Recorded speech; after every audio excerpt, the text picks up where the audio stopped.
Welcome to the Biz Gone Social podcast. We help entrepreneurs navigate how to get known, get customers, and get the edge over their competition. Here is your host, Lorraine Duncan.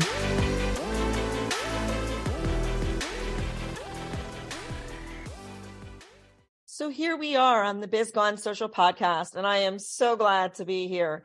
My promise to you, as always, I want to give you a little bit of verbal caffeine that's going to energize your business. After all, don't you want to be the business that everyone's talking about? I know I do. And I'm so stoked to have Brenden with me today. Welcome, Brenden.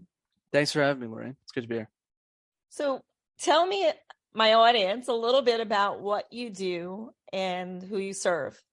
Yeah, for sure, Lorraine. So my name is Brenden Korasambi. I'm the founder of MasterTalk, which is a YouTube channel that I started to help the world master the art of communication and public speaking. And I also have a private coaching practice for communication to help executives and entrepreneurs become really good communicators in their industry. Nice. And how long have you been doing this for? I've been a coach for 8 years now, but I've been doing it as a business for 3. Nice. So how do you find the platform of YouTube? Is it easy? Do you get a lot of do a lot of people watch your YouTube videos and everything? Yeah, for sure, Lorraine. We've done well on the platform, but in terms of a business, I don't really get that much business from YouTube, surprisingly. Even if we've done well from a view perspective and a sub perspective, we've had a lot more success with word of mouth. LinkedIn, I've done pretty well in getting clients, and Instagram are probably the top 3 for us. Yeah, I think LinkedIn is the best place, to be honest with you, especially for what you do. It's amazing to see how many people will not go the distance to get help when it comes to public speaking. And we all do it. We all public speak, even when we're talking on a Zoom and giving our 30-second commercial at a networking event, we're public speaking. What would you say is the biggest mistake people make when it comes to public speaking? Yeah, for me, Lorraine, the biggest mistake that people make is consistency. We don't reward the person who goes to the gym once. We reward the person who goes to the gym a lot. And unfortunately, in the context of the communication gym, a lot of us don't really know what to practice or how to practice it in a way that gets results. So that's really the weakness that a lot of us have, is we don't really work on it. And the way you fix this is by doing exercises like the random word exercise, where you pick a word like pen and you create 60-second presentations out of thin air a few times a day. Wow. And so what other, like if you're new to public speaking and you're like a little bit of, scared to get up in public, what do you suggest that we do? For sure, Lorraine. So for me, communication, to your point, is like juggling 18 balls at the same time.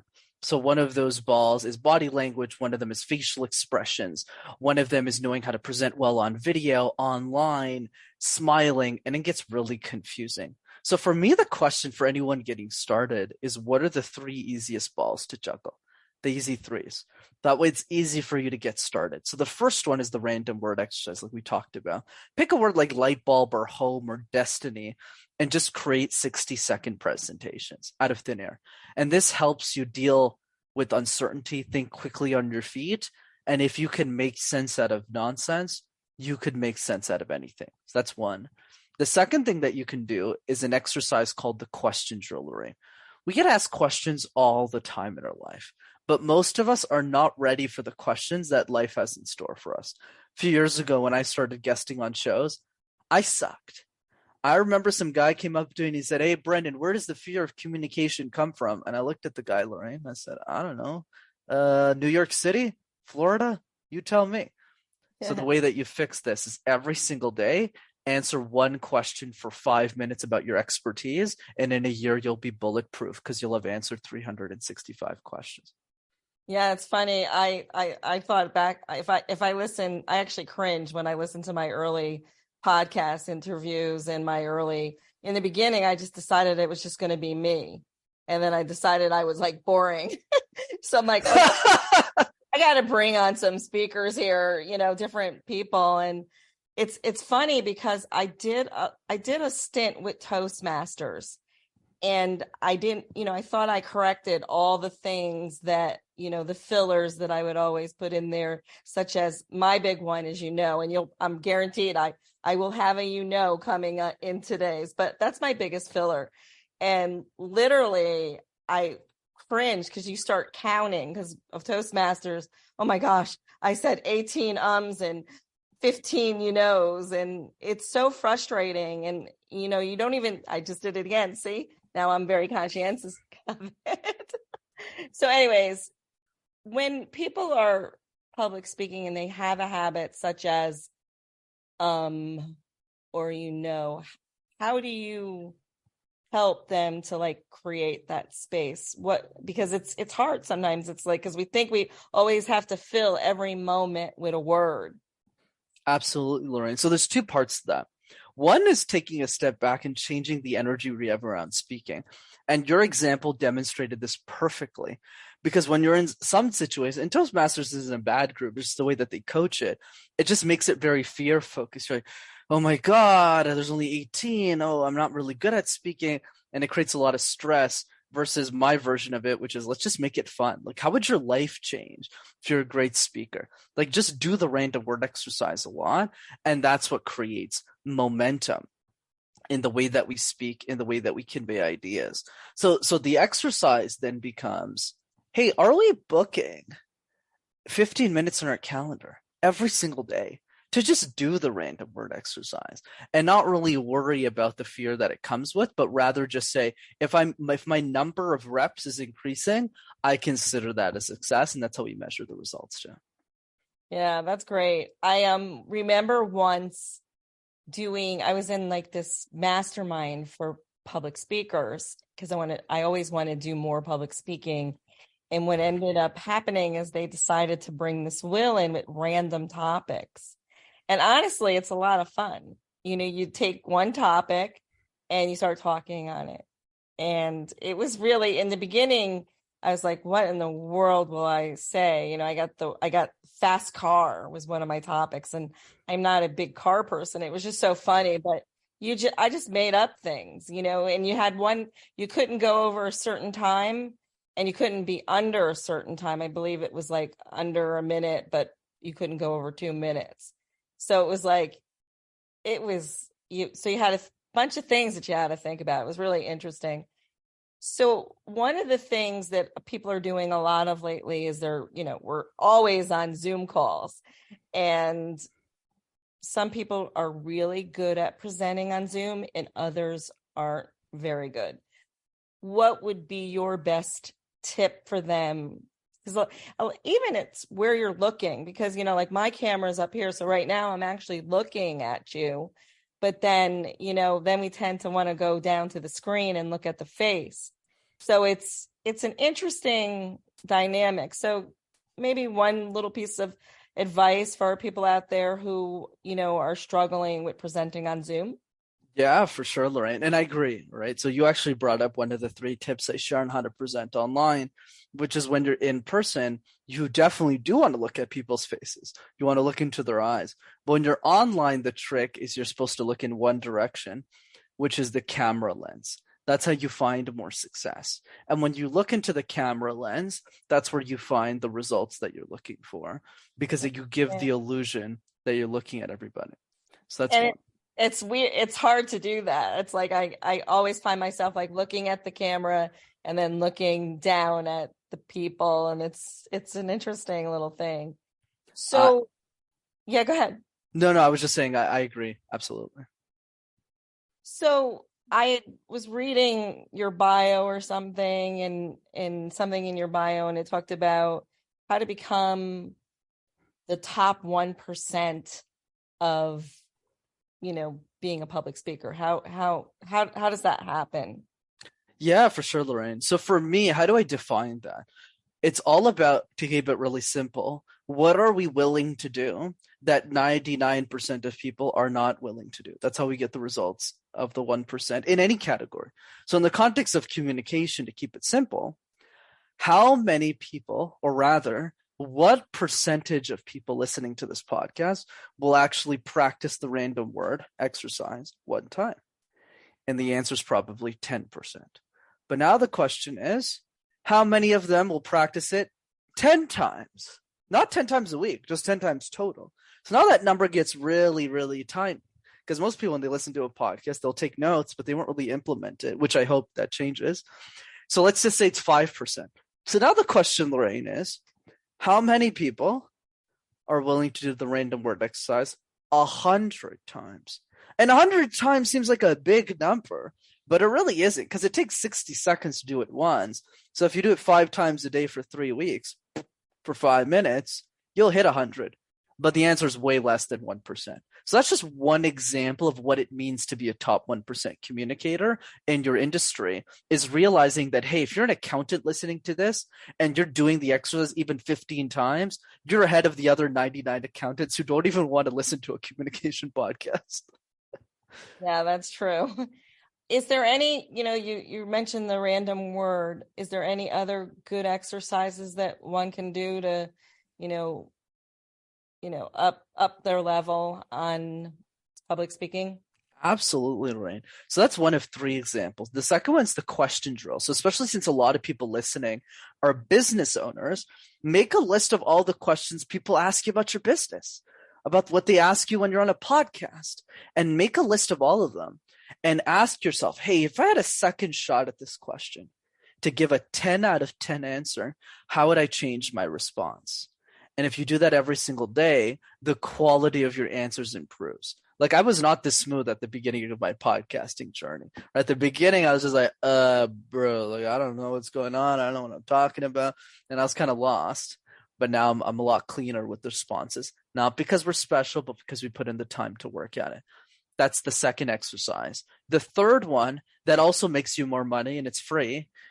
Make a list of your best clients, your favorite people in your business, your best customers, and send them a birthday video message on their birthday. So this is what I do. I have a $12 hat that I bought on Amazon that I put on my head, and on my Google Calendar, it tells me whose birthday it is. But I don't just do this with clients. I do this with family, friends. I do this with business partners.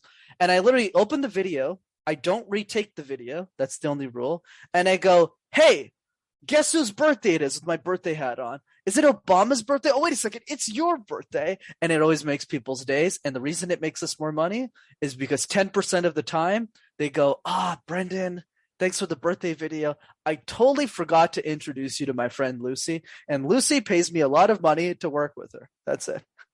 I love that. I also heard, I was listening to one of these podcasts about how to get more clients. And literally they said, if you do a birthday video, but do it a day late, it really catches their attention, because they're getting all these birthday, wishes. And sometimes the birthday video will tend to get lost unless you're texting it to them. It's a little different. But if you're like doing it through like Facebook Messenger or LinkedIn Messenger or whatever, or it's going to catch their attention. I mean, a video always catches my attention. So that's a really, I'm going to bring that back into my business. That's awesome. So I'm going to switch gears a little bit here, because a lot of people on this line are business owners. And so you're in business for yourself. So what would you say you enjoy most about being in business for yourself? Yeah, so many things, Lorraine, but I would say that the main one is control over my time. One of the big benefits of being an owner is you'll still work longer than being an employee, but you get to choose when you take vacation, how you work, how you lead. And what's great, and that's great from a lifestyle perspective if you know how to manage it correctly. So you never have to miss anything important in your life. Whereas at work, there's a hard deadline. You don't really have a choice to work it out. You have a tough choice to make, which you don't have to in business. Absolutely. And everyone that I come across when I say, hey, I'm in business for myself, my friends, my family, they think it's kind of cool, And so what I was going to ask you is that, so we always, it tends to be that we see the glamour in everything, when it comes to owning your own business. But there's also a downside. What is the biggest thing that you have struggled with in your business? Oh yeah, I mean, there's a lot of things that sucks about being in business, to be honest. It's just the great outweighs the bad, and you have to be in a business that you really enjoy. Like I wouldn't, and I say this all the time on podcasts, Lorraine. If coaching wasn't a business, I would not be a business owner. I would just be an employee. And I'd be really happy to be one. I had a pretty good job before I went into business. I would say for me, the thing that I struggled with the most was 100% ageism. Since most of the people that can afford communication coaches are usually in their 30s, 40s, 50s, 60s. And I was 21 years old when I started coaching CEOs. It's really hard to convince a guy or a gal who's much older than you on why they should bet on you over a coach their own age. So I had to really pull, I don't have to do this anymore, thankfully. Even if I still look like a kid, I don't have that issue anymore of credibility. But at the beginning, I really had to go out of my way to get them to give me money. So I would coach them for free. I would invite them to free trainings, which I still do, but that's more of a give back now.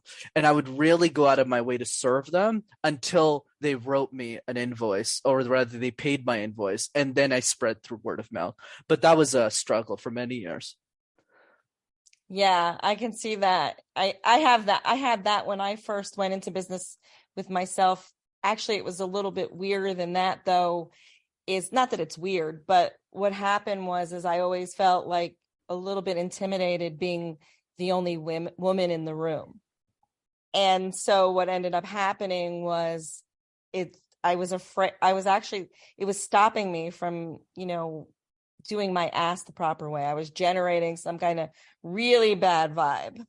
And so, these are the struggles. People don't usually talk about their struggles, but we all have, certain things that come up, or, especially we always have to, as we always have to keep that client funnel going, because there's, also September, October, and November and December coming up. So there's always a struggle, but each person deals with it a different way. On a positive note, I always love to leave my guests with one piece of advice. So think about it in terms of, there's all different kind of business owners online. Some may be struggling, some may be seasoned, some may be thinking of starting their own business, some may be leaving corporate to start their own business. One piece of advice that you can give them that will help them move forward today. Yeah, I would say the one that most of us don't really think enough about is to really take the time to have dinner with the people we want to sell to. Whether we're getting started in business, whether we're already seasoned as entrepreneurs, I've seen so many people in business not have enough dinner conversations with the people they serve. And the reason this is so important, and I literally mean dinner. I don't mean like a Zoom call for 30 minutes. I mean flying out to where they are and sitting down with them and meeting them whenever possible. Ideally, they're in the same city as you. The reason is because they're the people who are actually going to be your greatest teachers on how to sell more people like them. So I'll give you an example. I had no idea who I was selling to at the beginning, Laura, of my business. I had just students in my network. So I was broke and all my friends were broke too. So how do you build a business on top of people who can't afford a coach? So when I started signing people in my community who are technology executives, I honestly didn't know why they wanted to pay me money. So after I got them results, I would sit them down and go, where's the value for you? I would just ask them flat out, hey, if you had to sell somebody else in our community on this product, what would you say? And what they told me blew my mind. I was like, oh, I should just say that on the next sales call. And I just started doing really well. So that's really the key that I think a lot of people are missing, is that the customer should be at the center of the world, and people should be obsessed about that point. That's awesome. So if somebody resonated with you today, what do you want to tell us how to get in touch with you? And also if you're offering anything? Yeah, for sure, Lorraine. Thanks for having me on the show. So 2 ways to keep in touch. The first one is the YouTube channel. Just type MasterTalk in one word. You'll have access to hundreds of free videos on how to communicate and share ideas.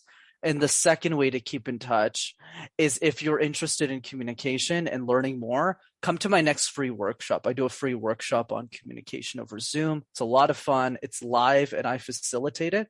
So go to rockstarcommunicator.com and just register for the next training. That's awesome. Thank you so much again for being my guest. And to everyone out there, have a really great week, and I'll see you next week. Bye. Thanks for listening to the Biz Gone Social podcast. Find us on Instagram at BizGoneSocial for extra tips. Check back weekly for new episodes. Until next time, stay social.